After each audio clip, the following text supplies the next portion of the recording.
اعوذ باللہ من الشیطان الرجیم بسم اللہ الرحمن الرحیم۔ کیفی اسلامک یوٹیوب چینل پر آپ سب کو ایک دفعہ پھر خوش آمدید کہتے ہیں۔ دوستو، آج کی یہ خوبصورت کہانی ہے اصحاب کہف کی کہانی۔ وقیانوس نے اپنے ظلم و ستم اور فوجی طاقت کے بلبوتے پر بہت بڑی سلطنت حاصل کی اور پھر اپنے لیے بہت ہی عالیشان محل بنوایا۔ غرور و تکبر کے ساتھ تخت پر بیٹھا، اپنے لیے کچھ وزیر اور کچھ محافظ منتخب کیے اور پھر حکومت کرنے لگا۔ کچھ عرصے بعد خدائی کا دعویٰ کرنے لگا اور اپنے دربار والوں اور دوسرے تمام لوگوں سے کہا کہ صرف میری اطاعت اور عبادت کرو، اور جو بھی میرے حکم کی مخالفت کرے گا اس کو سخت سزا دوں گا۔ اسی طرح کچھ سال گزر گئے۔ ایک دن جب وہ غرور و تکبر میں مست اپنے تخت پر بیٹھا ہوا تھا، ایک آدمی تیزی سے دوڑتا ہوا آیا اور اس کو خبر دی کہ بادشاہ سلامت، ابھی خبر ملی ہے کہ ایک لشکر تیزی سے ہماری طرف حملہ کرنے کے لیے بڑھ رہا ہے اور سرحد پار کرنے والا ہے۔ یہ خبر سنتے ہی وقیانوس کے چہرے پر ہوائیاں اڑنے لگے اور ڈر کے مارے اس کا چہرہ پیلا پڑ گیا۔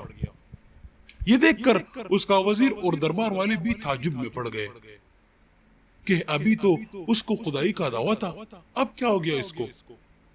اس کا ایک وزیر سوچنے لگا، وقیانوس خدا ہونے کا دعویٰ کرتا ہے اور لوگوں سے کہتا ہے کہ تمام چیزیں میرے قبضے میں ہیں، لیکن وہ خود بھی دوسروں لوگوں کی طرح ایک عام آدمی ہے، کیونکہ وہ بھی کھانے اور پانی کا محتاج ہے۔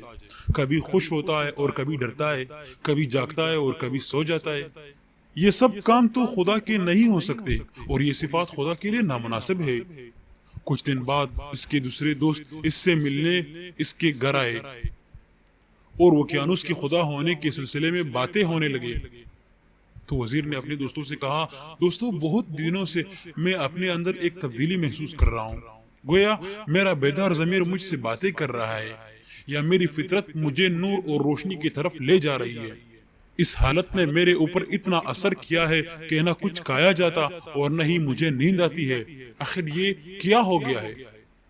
تو دوستوں نے اس سے بولا کہ تمہیں کیا ہوا ہے، ہم کو بھی بتاؤ۔ تو وزیر بولا، دوستو، جب میں آسمان کی طرف دیکھتا ہوں اور اس کائنات کی وسعت اور عظمت کے بارے میں غور و فکر کرتا ہوں تو سوال پیدا ہوتا ہے کہ ان چاند، سورج اور ستاروں کو کس نے پیدا کیا؟ جب میں زمین اور دوسری مخلوقات کے بارے میں غور و فکر کرتا ہوں تو سوچتا ہوں کہ یہ سب کیسے پیدا ہو گئے؟ یہ پہاڑ، یہ صحرا، یہ ہریالی، دریا اور یہ مختلف قسم کے جانور کس نے بنائے؟ خود یہ انسان کیسے پیدا ہوا اور پھر کیسے بڑا ہوتا ہے؟ مجھے کس نے پیدا کیا ہے؟ تو اس کے دوستوں نے اس سے پوچھا، پھر تم کس نتیجے پر پہنچے؟ وزیر نے بولا کہ میں اس نتیجے پر پہنچا ہوں کہ وقیانوس ایک کمزور اور ایک ناتواں مخلوق ہے۔ وہ صرف خدائی کا دعویٰ کرتا ہے، ورنہ حقیقی خدا اور ہے جو حکیم، عالم اور اس پوری کائنات کو پیدا کرنے والا ہے۔ اس کے دوستوں نے بھی اس کی باتوں پر غور کیا اور پھر سب نے اس کی تائید کی۔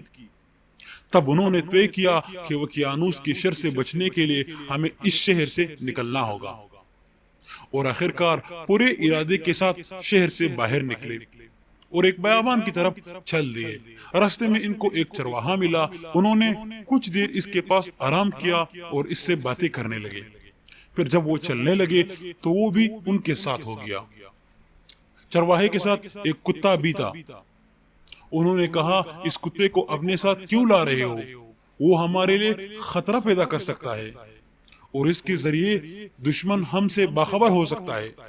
انہوں نے بہت کوشش کی کہ کسی طرح کتے کو بھگائے، لیکن کامیاب نہ ہو سکے۔ پھر چرواہے نے کہا، اسے آنے دو، ہو سکتا ہے یہ ہماری حفاظت کرے، وہ مجھ سے مانوس ہے اور میں اسے خاموش کر سکتا ہوں۔ صحراؤں اور پہاڑوں سے گزرتے ہوئے وہ ایک غار کے پاس پہنچے اور سوچا اس میں ذرا چل کر آرام کیا جائے۔ سب لوگ آرام کرنے کے لیے لیٹ گئے۔ تھکاوٹ کی وجہ سے انہیں پوری نیند آ گئی اور کتا بھی غار کے کنارے سو گیا۔ یہ غار اتنا بڑا تھا اور اس کا دروازہ اس طرح کا تھا کہ جب سورج طلوع ہوتا تھا تو اس کی کرنیں سیدھی اس غار میں پڑتی تھی، اور جب غروب ہوتا تھا تب بھی ایک بار اس میں چمکتا تھا۔ یہ بائیمان اور صالح جوان سالوں تک اسی طرح سوتے رہے۔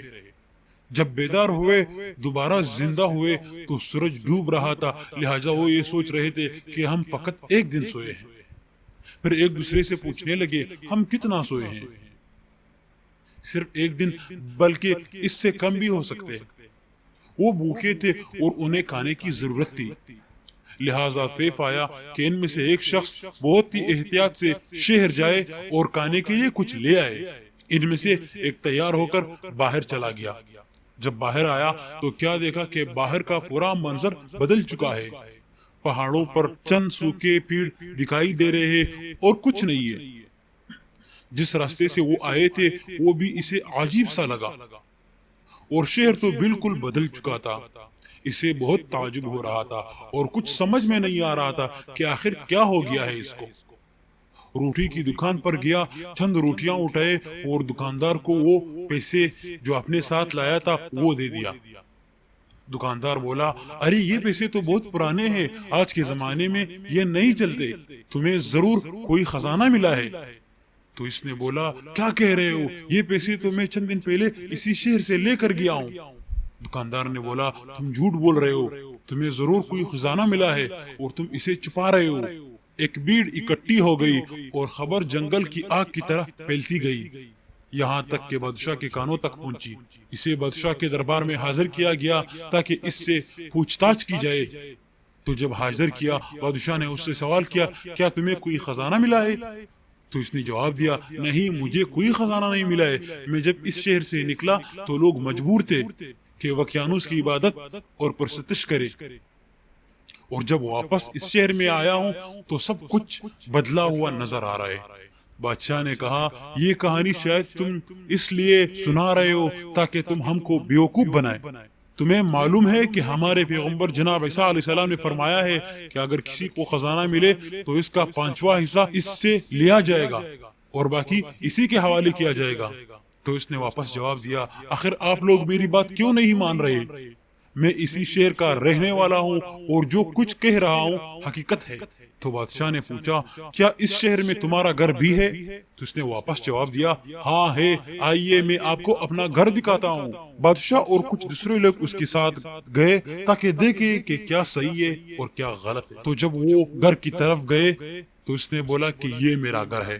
تو جب دروازہ کٹکھٹایا، ایک بوڑھے آدمی نے دروازہ کھولا اور پوچھا کون، کیا کام ہے؟ بادشاہ نے کہا اس شخص کا کہنا ہے کہ یہ گھر میرا ہے اور اس کی کہانی بھی بڑی عجیب اور غریب ہے۔ بوڑھے نے پوچھا تو اس جوان نے اپنا نام بتایا اور گھر کی کچھ نشانیاں بتائیں۔ وہ بوڑھا اس جوان کے قدموں میں گر پڑا اور اس کے ہاتھوں کو چومنے لگا کہ جو نام آپ نے بتایا وہ تو میرے دادا جان کا نام ہے۔ تو اس نے بادشاہ سلامت کو مخاطب کیا بادشاہ سلامت، یہ سب وہ بائیمان لوگ تھے جو ظالم بادشاہ وقیانوس کی حکومت سے بھاگ کر شہر سے باہر چلے گئے تھے، یہ سچ کہہ رہے ہیں۔ بادشاہ اور دوسرے لوگ بھی اس جوان کا احترام کرنے لگے۔ پھر یہ طیف آیا کہ غار میں چلا جائے تاکہ دوسرے جوانوں کا بھی دیدار کیا جائے۔ سب لوگ غار کی طرف چل پڑے۔ جب غار کے قریب پہنچے تو اس نوجوان نے کہا ابھی آپ لوگ یہی ٹھہر جائے تاکہ میں اپنے دوستوں کو ساری بات بتا دوں، کیونکہ ان کو نہیں معلوم ہے کہ وہ کتنا سوئے ہیں۔ اگر وہ آپ لوگوں کو دیکھے تو یہی سمجھیں گے کہ وقیانوس کی فوج ہمیں گرفتار کرنے آئی ہے۔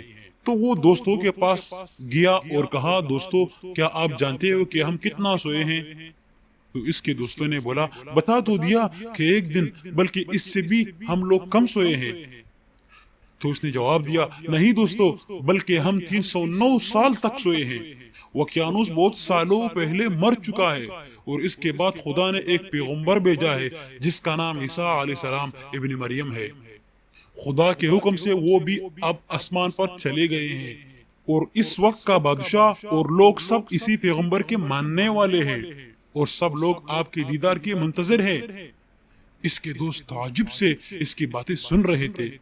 ان میں سے ایک نے کہا تم کیا کہہ رہے ہو؟ کیا تم یہ چاہتے ہو کہ ہم لوگ ان کے لیے عبرت بنے؟ پھر کیا کیا جائے؟ آؤ سب خدا سے دعا مانگتے ہیں کہ دوبارہ ہم کو اسی طرح اپنی بارگاہ میں بلائے۔ اللہ پاک نے ان کی دعا قبول کر لی اور پھر ہمیشہ کے لیے سو گئے۔ جب بہت دیر ہو گئی اور وہ باہر نہ نکلے تو بادشاہ اور اس کے سپاہی اس کے اندر آئے دیکھنے کے لیے۔ تو اندر جب دیکھا کہ سب کے سب اس دنیا سے جا چکے ہیں، بادشاہ نے حکم دیا کہ اس غار کو ایک عبادت گاہ کی شکل دی جائے تاکہ قیامت تک کے لیے یہ یادگار رہے گا۔ تو میرے پیارے دوستو، ناظرین گرامی، یہ تھی اصحاب کہف کی ایک خوبصورت واقعہ۔ اپنے اس گناہگار بندے کو دعاؤں میں ضرور یاد رکھنا۔ اللہ حافظ۔